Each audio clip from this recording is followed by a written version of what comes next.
C'est quoi le plus grand danger du projet de loi de PL 69? Dans les années 90, le gouvernement avait ouvert au privé l'accès aux petites rivières au Québec, des rivières de moins de 50 mégawatts.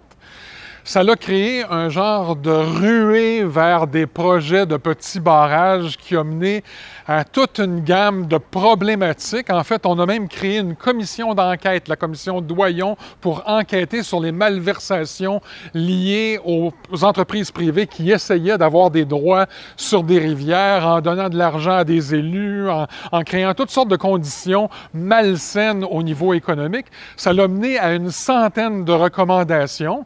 Ces recommandations-là ont donné le feu vert au gouvernement pour créer la Régie de l'énergie, renforcer les cadres d'appel d'offres d'Hydro-Québec de façon à bien encadrer le secteur de la production énergétique et surtout la production à partir de nos rivières. Le projet de loi 69 a pour effet de corroder toute une série d'articles de loi, de différentes lois au Québec, afin de réouvrir très grande pour le privé l'accès à la production énergétique et l'accès à la distribution énergétique.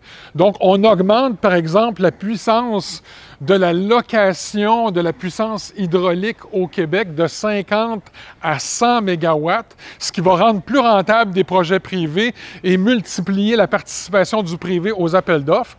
Et on crée des ouvertures aussi pour ce qu'on appelle de l'autoproduction. Donc, ça veut dire que les entreprises privées n'auront plus besoin de passer par les appels de puissance d'Hydro-Québec.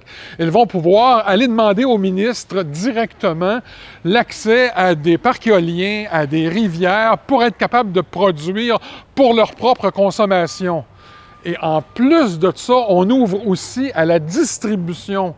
C'est-à-dire qu'on est en train d'éroder un projet de loi sur la distribution municipale et privée. On retire le privé de ce projet de loi qui était très encadrant et on ouvre la porte à la distribution privée. Donc, les entreprises pourraient non seulement produire pour leurs propres besoins, mais vendre à des entreprises adjacentes.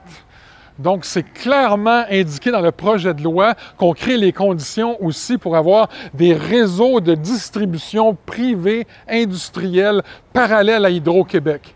Donc là, il y a un énorme danger parce que Hydro-Québec a le monopole de la distribution actuellement et c'est une source de revenus extrêmement importante pour la société d'État.